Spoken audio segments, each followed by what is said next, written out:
it works just nicely here because we got a lot of tech that gives us a lot of heat. Population isn't as high, only 23,000, but it works really well. Sup guys, it's Kosh. Frostpunk 2 beta is coming to an end, and I wanted to show you what you can reach at least in the beta and see how grand the game is. Let's go. So the first thing I want to show what I managed to reach at week 298.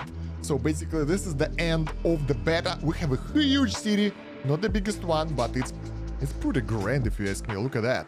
It's spanning throughout the whole area. It have 40k population, and let me slowly, we have the whiteout already. Let me slowly show you what do we have. For the districts, oh my god, this is crazy. We got that crazy amount of housing districts because we need to house a lot of people, and as you can see, I've got a lot of guard squads, so in the beta, we don't really have a lot of options to fight crime, and a lot of population brings a lot of crime. Oh my god, the game will end now. So yeah, it looks pretty grand, even though during the whiteout, all those beautiful buildings, they are not as beautiful because everything is dark. But here is our population district, that's some mining districts, some factory districts. There are some factories here as well, not that many. Also, we kinda unlocked all the laws in this playthrough, I think. So bunch of laws, all of those are different. Some of those are pretty crazy actually. Let me see if we have that one right now. No, it's not available in this playthrough, it will be in another one, and I will just show it to you in the law console. This is the unique thing here, new work model, and it's very aggressive law. When you go for it, events will start happening that will require tough decisions. You can go with Ice Bloods for Epics workers that will increase resource production efficiency and heat demand will be decreased, or you can go with the Technocrats that will lower the requirement of workforce. Both of those are pretty cool, but I don't think that you can go with two because it's a law, and once you get one of the laws, another faction will hate it. This is the research tree with a lot of research being done. And this is what we have in the beta. We still have some things here like workers obsolescence and I can't read it, pyrochemical extract, oil extractor. So there are some things that are unavailable for us. You can see some generator upgrades here that are not available and some more things, but most of the time most of the things are being unlocked already, which is pretty sad. I thought the game will have more content. We will see on the release. For the economy tab, we don't have that much, so I think economy and society tabs will be expanded greatly. We have some cool stuff here. Poverty eradication that will fight crime, drugs manufacturing for efficiency and trust, workplace control for tension and efficiency. So there are a lot of cool things coming up. For the society, we have decadence for trust, weapons, criminal reparations. That's pretty interesting. Crime elimination, so there are a lot of cool things. Guard immunity that we can access later. Procreation, and here we get something cool for population growth. Another thing I've learned that the Frostland is actually different every run. So the problem with this area that it's always RNG. You got different layouts, you get different territories, but some things are common all the time. For example, you always get the coal mine next to your base. You always get the Sea of Ice where you get the oil. I think it's pretty much at the exact same place. We will check it out a bit later. But yeah, it's actually pretty big. I kind of scouted most of it over here, other than the left side. We will go to the map, like this is the end of it. We will go to the map where everything is scouted. It's pretty huge, but it can be scouted with an exploit in the beta. In the main game, probably it will take a bit longer because expeditions on the faraway lands will take, we don't know, because it's under the whiteout. So yeah, railways construction requires a lot of stuff and it ships 800 units. Trails 250 units. It's cheaper though. As for the buildings, I've got a bunch of those here, but I don't think that everything is unlocked here, or is it? Yeah, look at that. Each building have several variants depending on the faction, and they have different options how they work. Some buildings have more than that. I think it's like housing block. It have 3 options. The normal option that doesn't favor everyone or anyone for that matter. It gives only basic bonuses, but other ones are way better. For example, this one will give us 15 shelter, but will cause a bit of disease. So that's pretty nice. You can house more people like that. New hubs are unlocked as well. We got the maintenance hub that will lower the demand of raw materials. Really convenient if you want to place it to save on the materials. Convenient for optimizing your playthrough. Should be done somewhere closer to the factories, I guess. Yeah, look at that. If you place it right, it can be really efficient. So it should be taken into account in the later playthroughs. Now we move on to this playthrough where I wasn't really focused on the city. As you can see, it's not that huge, but we were focusing on the scouting. So if we go to the Frostland, there is no storm yet, but we can see that everything is unlocked. Like all the entire Frostland is under our control, other than this mountain area, which I can't launch expedition in time. They failed because we got the last frost out and they kinda get killed. It takes 29 weeks and 2 days here. Even with all the bonuses that we have for expedition speed, it's not enough. It's very slow, far away from the base, but yeah, we can see that there are a lot of different resources here. I've posted the map of this playthrough of this Frostland on the wiki. You can get it in the description down below and enjoy like the whole map on your page, which is really cool and grand. You can see everything, all the little things here, and you can kind of compare the size and compare it with the map of your playthrough or something like that. Yeah, this is a pretty tiny city. I was focusing on worker efficiency here and expedition, so we created a lot of hubs here to lower the workforce pool, and it worked out pretty nice. Here is another timeline, another save for that. Here's another save file for the first city, which is not under the storm yet, so you can see how beautiful it is. Let's get the small speed here so you can see how everything is running. As you can see, we run a lot of expeditions right now. And yeah, it looks very fancy because we got a lot of houses, a lot of everything. And I really like how it's going so far.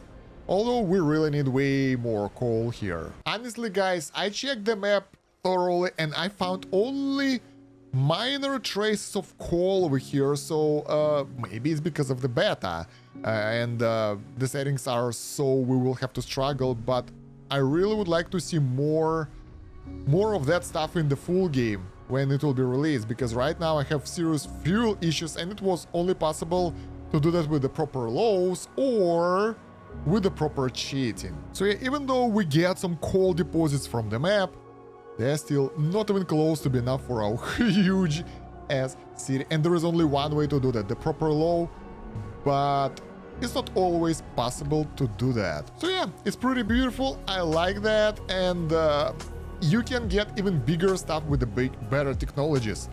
I'm really fancy to look forward to colonies though, because right now it feels a bit shallow. It's really interesting that you can have different playthrough styles. In this one, I sided with Ice Bloods and they are devoted, such as Foragers are on my side as well.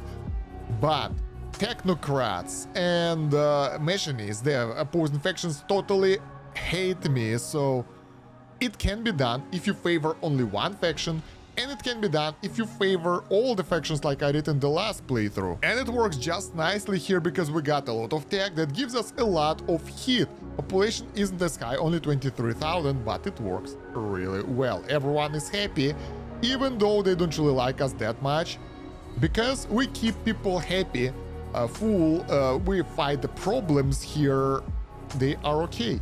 And they don't mind, even though all the research here, all the factions are going towards other faction, basically. You can see that like we only worked on adaptation, merit, and tradition here. Didn't care about anything else, and they are still hating us, but they are okay. Moreover, in this case, taking the population of that faction, their community will help to keep people happier and keeping tension lower. So yeah, here all the factions are happy. You can keep them happy if you go with the multiple factions at the same time, balancing things out, and that might work for a long run and lead you to a balanced society in your place. But some things have to be sacrificed sometimes. And yeah, whatever you achieve, it's always nice and kinda scary to see how whiteout is coming and consuming everything on the map. So if your researchers will be called somewhere outside, they will die. They will disappear, and whatever they were doing will not happen unless, well, unless you will be able to send them after the whiteout. And once it reaches the city, everything what's happening in the city will stop and things will go haywire. Temperature will go lower. The cold will consume the city.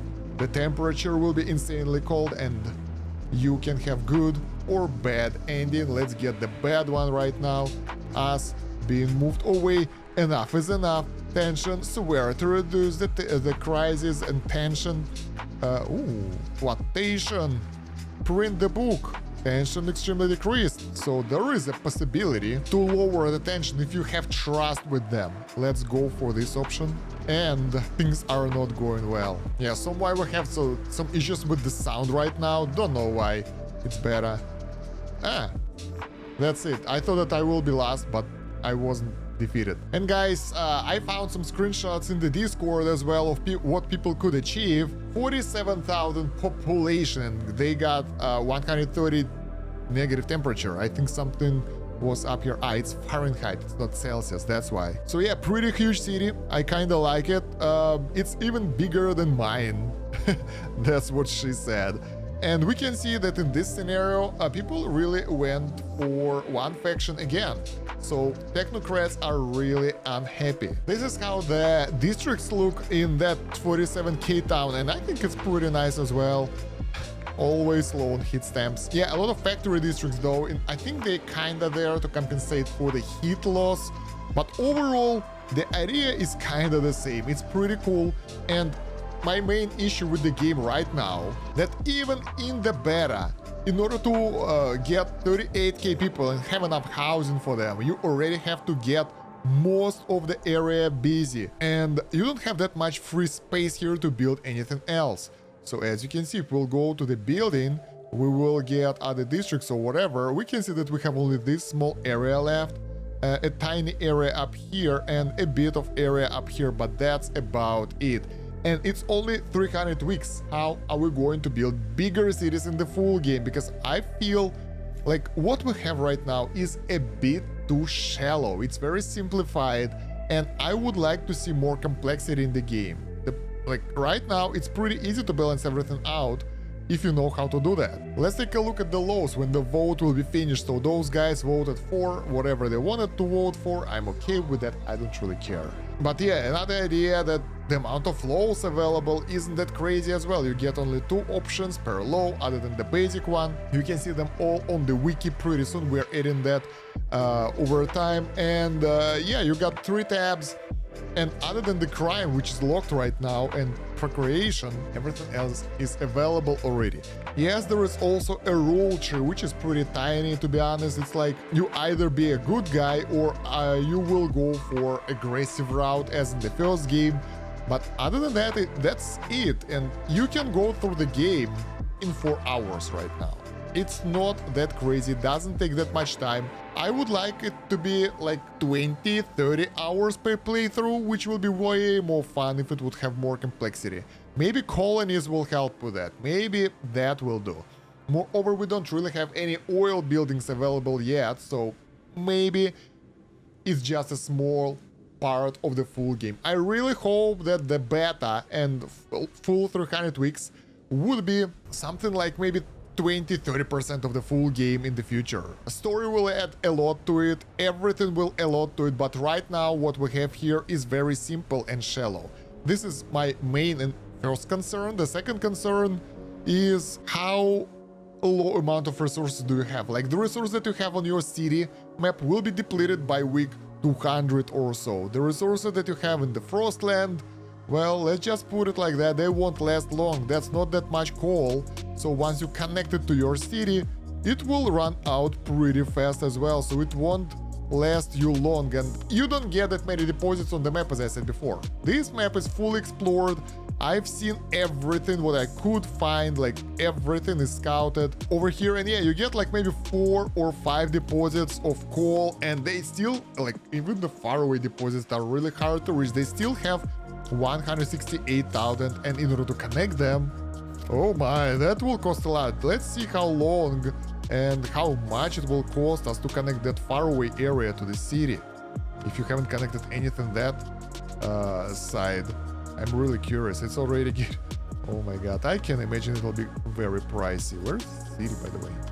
There it is. So yeah, usually we have something like a road over here already, but in any case, in order to connect that faraway building, it will cost us 425 hit stamps and 17 weeks to build a normal trail. Railroad will be even more expensive, but yeah, that's pretty costly if you ask me. And usually you don't have them in clumps, so each new coal mine will have to be connected from far away. Same goes with the iron mines that have pretty decent amount of materials. If we will get that amount of coal, that would be way better, because yeah, you can imagine how hard it is to get those resources. Probably we have oil for that as a secondary resource source. I'm not sure, we don't have that in this game, but all the coal mines I've encountered are kinda the same.